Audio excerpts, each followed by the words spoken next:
कोई भी भाई हमारी इन्वायरमेंट में plants, trees, animals, birds and nature, main thing होती है नेचर। नेचर के ऊपर, नेचर में होता है, प्रकृति में होता है। प्रकृति में काफ़ी चीज़ होती है, बर्ड्स हो गई, आपकी प्लांट्स, ट्री, जैसे मैंने बताया। तो यही इसी चीज़ से मैं इन्वायरमेंट समझता हूँ, प्रकृति। यश जी ने बहुत अच्छे से बताया। हाँ जितेंद्र जी, अपनी भाषा में आपको समझाना चाहूँगा। पर्यावरण में यहाँ सब कुछ आ जाता है, उन्होंने सही बताया।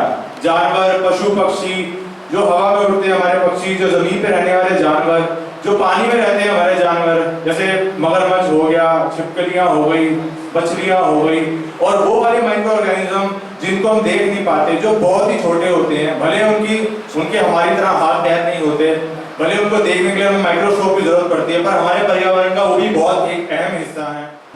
जैसे कि निखिल जी और अमन जी ने बताया, हम यहाँ वर्ल्ड एनवायरनमेंट डे सेलिब्रेट करने के लिए इकट्ठा हुए हैं। इसके लिए समीर और मैंने एक प्रेजेंटेशन तैयार करी है जो आप भाइयों के साथ शेयर करना चाहेंगे।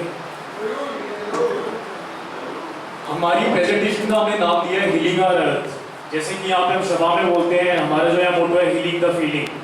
ऐसे हमारा जो प्लेनेट है, अगर हम देखें तो अभी जो हमारी पृथ्वी है, एयर पोल्यूशन काफ़ी बढ़ चुका है, नदियाँ सब गंदी हो रखी हैं, तो उसको अभी हील करने की काफ़ी ज़रूरत है। स्वास्थ्य के लिए, हमारी वेलबींग के लिए और हमारी बेसिक ह्यूमन राइट्स को एंजॉय करने के लिए ज़रूरी है। जिंदा रहने के लिए और ज़िंदगी के लिए ज़रूरी है। साफ हवा, clean water, other basic requirement एक हेल्दी लाइफ जीने के लिए बहुत आवश्यक है। पानी से लेके जो पानी में जीव जंतु है, all living and non living organisms, चाहे वो एक माइक्रो ऑर्गेनिज्म हो जैसे कि amoeba which begins the life, उससे लेके ऊपर ओजोन लेयर तक जो डैमेज हो रही है क्योंकि we are planting any more trees. ये तो आपने बताया कि एनवायरनमेंट डे की सिग्निफिकेंस क्या है ना। सवाल क्या है हमारा, इकोसिस्टम क्या होता है। उसके हम कुछ एग्जाम्पल देना चाहें तो जो लोग नॉर्थ इंडिया से बिलोंग करते हैं, देखा होगा रावली की जो रेंज है वो काफ़ी टाइम से इलीगली माइन होती जा रही है। साल में साल वो रावली रेंज कम होती जा रही है। वेस्टर्न घाट्स का भी आपने पढ़ा होगा न्यूज़पेपर में, देखा होगा कि वेस्टर्न घाट्स में भी गोटेपुर रोड पे काफ़ी इलीगल माइनिंग होती है। United Nations to generate awareness about the significance of nature and greenery. जैसा समीर ने बताया, वर्ल्ड एनवायरनमेंट डे 1972 से मनाया जा रहा है, जब यूएन असेंबली में रेजोल्यूशन पास हुआ था, जब सारे मेंबर स्टेट्स वहाँ एकत्रित हुए और उन्होंने फैसला लिया कि पर्यावरण को बचाने के लिए कुछ किया जाएगा। पहली बार इसे 1974 में बनाया गया था। इसकी थीम थी सिर्फ एक पृथ्वी। ये बनाया गया था अमेरिका में। भारत में भी 2011 में इसको होस्ट किया गया था, जहाँ पे थीम थी forest, nature and your service. The theme for the World Environment Day 2021 is ecosystem restoration, and Pakistan will be the global host for this big day. Lockdown की वजह से इंडस्ट्रीज बंद थी, तो कार्बन एमिशंस काफ़ी हद तक कम हो गए थे, लेकिन उसके नुकसान भी काफ़ी थे। मेडिकल वेस्ट जैसे कि डिसइंफेक्टेंट, मास्क, ग्लव्स और अनट्रीटेड वेस्ट काफ़ी टाइम बढ़ गया था इस पेंडेमिक के दौरान। इसका एक ये भी है कि जब कोरोना वायरस ख़त्म होगा तो इसमें ये जो सिचुएशन हमारी पहले जैसी वापस आ जाएगी। इसी का एक कारण ये भी है कि यूनाइटेड नेशन ने इसको सिर्फ एक दिन की जगह एक 10 साल का लंबा प्रोग्राम चलाने का। इस साल की यूनाइटेड नेशन ने जो थीम रिक्रिएट और रिस्टोर, हम जो अपने एनवायरनमेंट के साथ कर रहे हैं, जो उसमें बदलाव आ रहे हैं, हम उसको फिर से सोचें, फिर से उसमें कुछ करें और जो उसमें डैमेज हुआ है उसको रिस्टोर करने का प्रयास करें।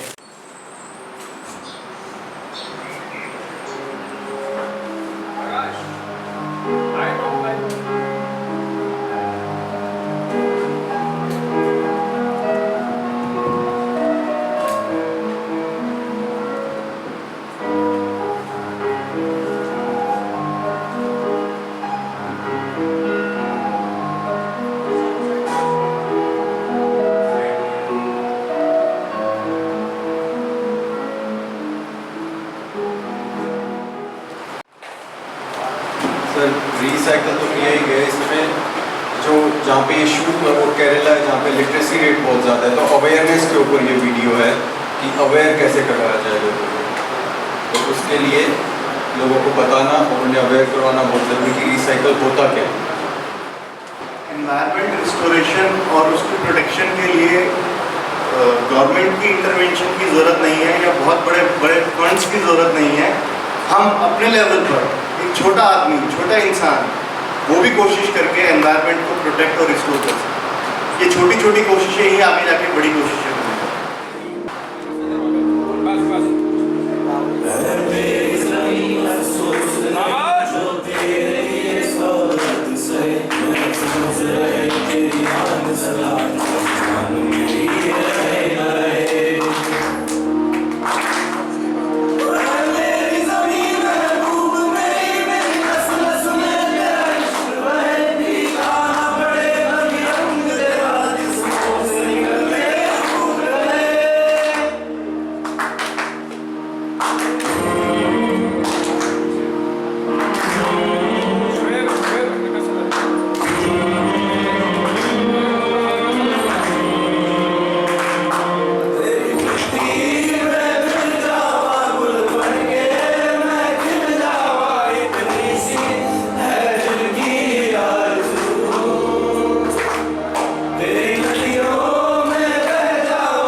रिस्पॉन्सिबिलिटी है, उन सब ने अपना काम और रिस्पॉन्सिबिलिटी अच्छे से निभाया, सिवाय एक स्पीशीज को छोड़ के, और वो हम हैं। हमने यूज भी किया, उसको एक्सप्लॉइट भी किया, गलत तरीके से इस्तेमाल भी किया, अपनी पर्यावरण को ज़्यादा से ज़्यादा इस्तेमाल किया अपने फायदे के लिए, अपने लग्जरी के लिए। इसका मैं आपको एग्जांपल देना चाहूँगा। एक फैक्ट है, क्या आपको पता है 100% धरती जो हमारी धरती है उस पर ज़मीन है 100%, उसमें से सिर्फ 26% ज़मीन हमारे फॉरेस्ट के लिए बची है और सिर्फ 30% ज़मीन बची है वो जहाँ पर कोई रह नहीं सकता।